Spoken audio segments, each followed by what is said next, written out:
நண்பர்களே, கீரைக்கூட்டு இருக்கு. அப்புறம் சிறுகிழங்கு இருக்குது. சாம்பார் இருக்குது. இத விட வேற என்ன வேணும்? சூப்பரா இருக்குல்ல? வாங்க டேஸ்ட் பண்ணி பார்ப்போமா? ஒண்ணா சாப்பிடுவோம். ஓகேவா நண்பர்களே?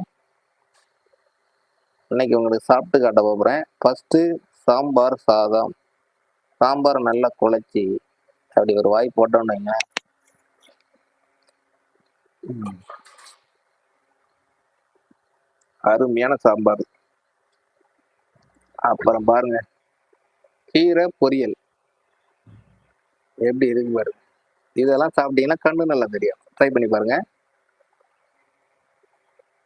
ம். சூப்பரா இருக்கு நண்பர்களே. அடுத்தாப்புல சிறுகிழங்கு கூட்டு. இந்த சிறுகிழங்கு கூட்டுலாம் அப்படியே மணக்க ஆரம்பிச்சிடும். இதுல என்னதான் இருக்கு, இயற்கையோட அதிசயத்தை பாருங்க. அவ்வளவு